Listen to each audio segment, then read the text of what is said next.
If the Trump trend wins the elections, we are creating a new constitution. You heard that right. Now, the Project 2025 initiative, backed by the Heritage Foundation, aims to enable a future anti-democratic presidential administration to take swift far-right action. That means that the Trump train is gonna be a king, yo. One of its central pillars is the mandate for leadership, and we're gonna look at that in a sec. A 900-plus page policy playbook authored by former Trump administration officials and other extremists. This playbook provides a radical vision for our nation and a roadmap to implement it. And by our nation, I mean the land of the free. Essentially, Project 2025 seeks to undermine long-standing safeguards against misuses of executive power and advance a conservative agenda. Now, people are coming out over social media after Taraji P. Henson gave that speech at the BET Awards, telling them to go check out Project 2025. And in today's video, we're going to share some of those reactions from people that are going to provide some insightful perspectives concerning this phenomenon. Don't click away. Stay tuned. Let's get started. We read through all 900 pages of Project 2025, so you don't have to. Here's the most important things you need to know in 90 seconds. You probably have heard about Project 2025, the well-funded effort by the Heritage Foundation and more than 100 other organizations to enable a future anti-democratic presidential administration to take swift, far-right action that would take our country backward.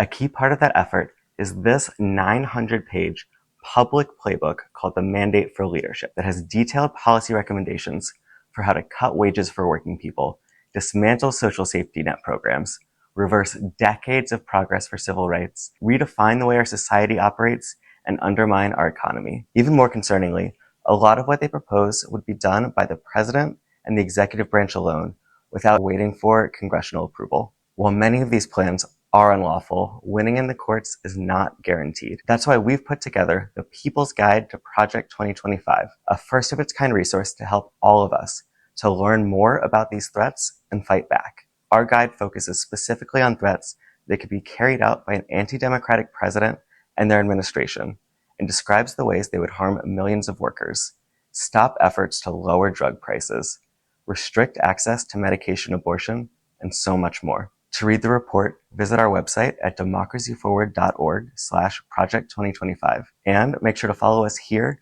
as we continue to break down Project 2025 and the threats it poses to people across the country. Pay attention. It's not a secret. Look it up. They are attacking our most vulnerable citizens. The 2025 plan is not a game. Look it up. That was Taraji P. Henson bringing up Project 2025 on the BET Awards, and God bless her for doing it. For a while now, it's felt like it's just been me and a handful of others talking about this. Then she did that, and Google searches for Project 2025 spiked. And now suddenly the media wants to talk about it. Do you know why they haven't really been talking about it up until this point? Do you know why Donald Trump wasn't questioned about it during the debate? The argument has been, well, it's not his policies. This is this group, the Heritage Foundation. He has his own policies. Donald Trump's policies is called Project 47. This is what will be implemented if he's reelected. No, it isn't. This is a carnival barker barking. This is Donald Trump saying what he thinks people want to hear, and also whatever he thinks makes him sound profound, like freedom cities. We're going to build new cities, freedom cities, the best cities. No, this is the ramblings of a mad king. The Heritage Foundation's Project 2025, on the other hand, is a declaration of war, and I don't say that lightly. That is not hyperbole. Don't take my word for it.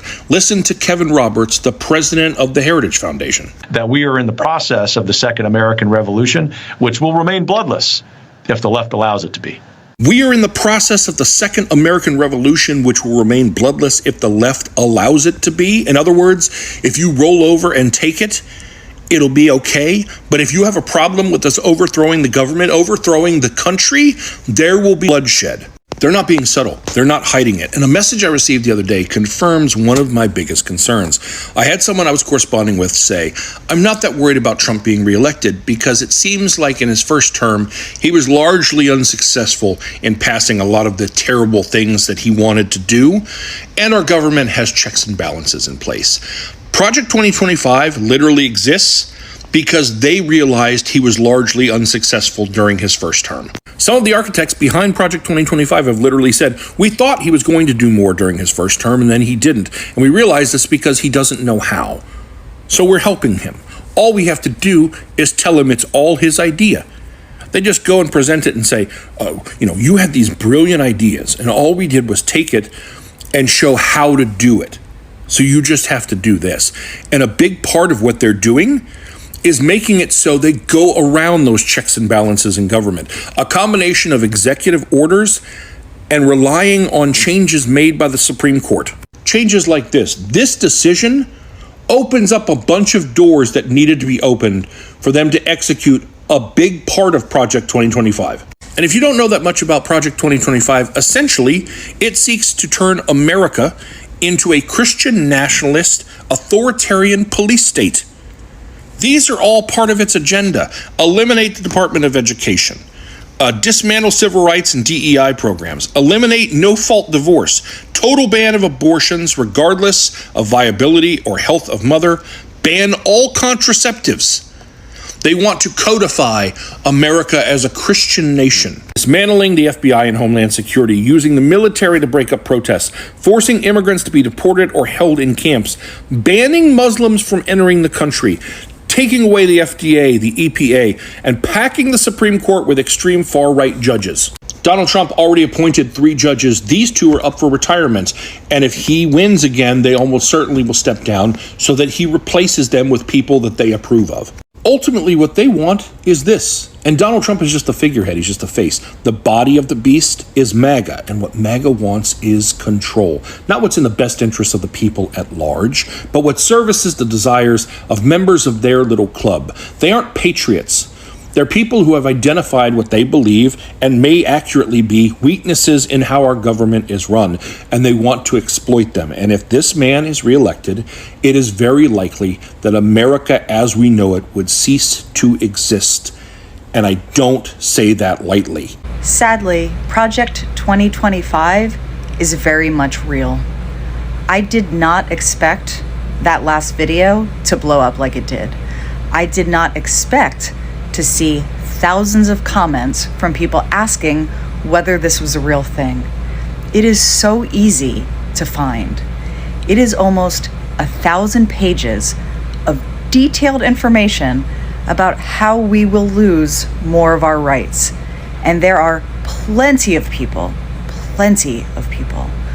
who are in favor of this, who think it's not even severe enough, not even draconian enough, not even resembling 1940s Germany enough.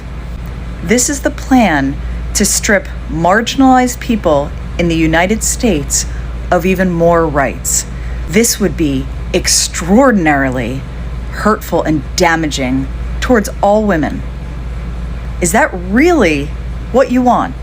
If you thought Project 2025 was scary, wait till you get wind of the new Apostolic Reformation plan that is currently underway while everyone's attention is focused 5,000 miles away.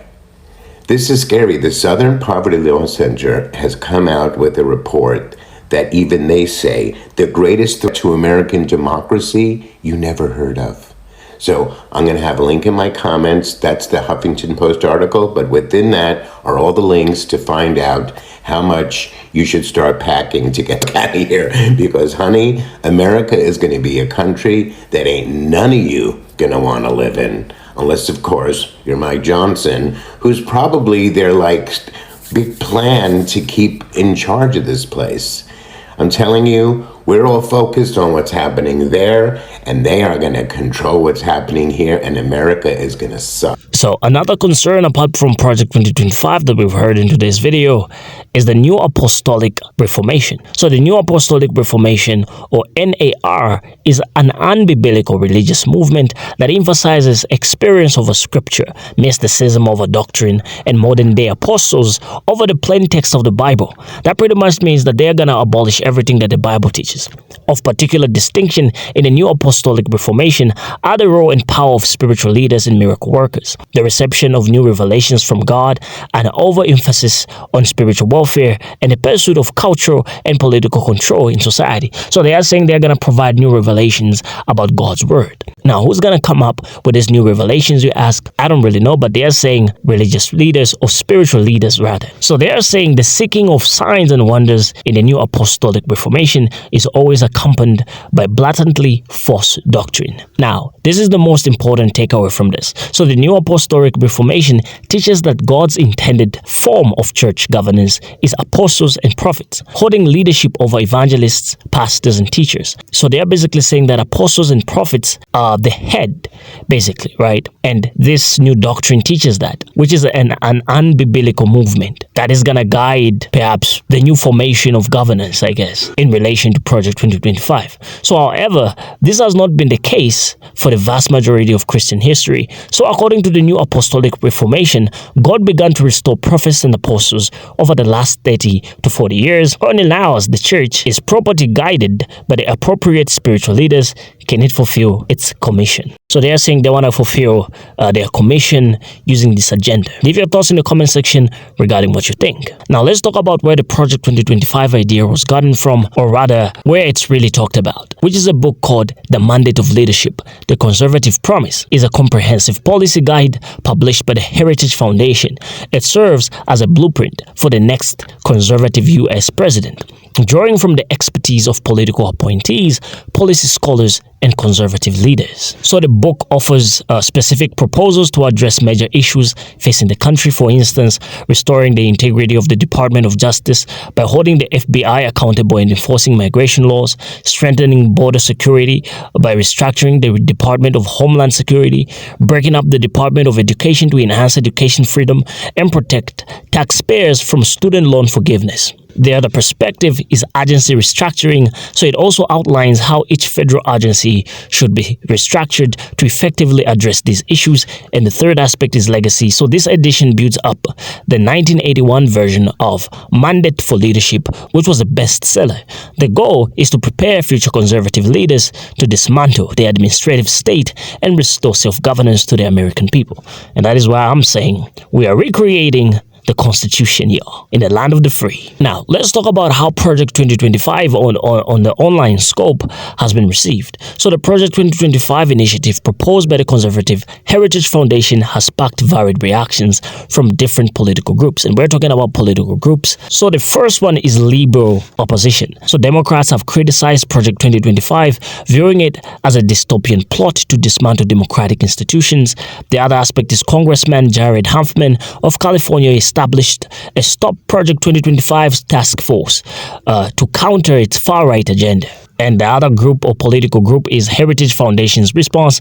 Okay, so Heritage dismisses democratic concerns, calling them scaremongering, right? They argue that the federal government under Uncle Sam, the current president, has been made into a pew-pew against its citizens and captured by woke ideology. So there is that aspect of the Heritage Foundation saying, hey, we want to step in because the current president is not doing a good job.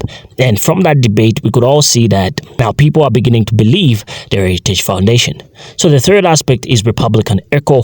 So while inspired by Trump, Project 2025 proposals resonate with the Republicans, including GOP rivals Ron DeSantis and Vivek Ramaswamy. So, in summary, the relationship between Project 2025 and the Mandate for Leadership is that the Project 2025 initiative is backed by the Heritage Foundation, which is also responsible for the Mandate of Leadership. Of course, it aims to enable future anti-democratic presidential administration to take swift far-right action.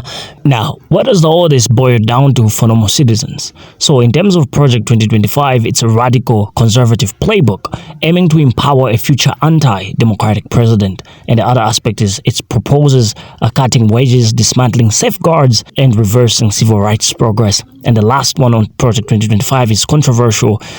Democrats see it as a dystopian proposal, while Heritage dismisses concerns. The other takeaway for normal citizens is traditional conservative views. So the first one is smaller government, free markets, and social conservatism.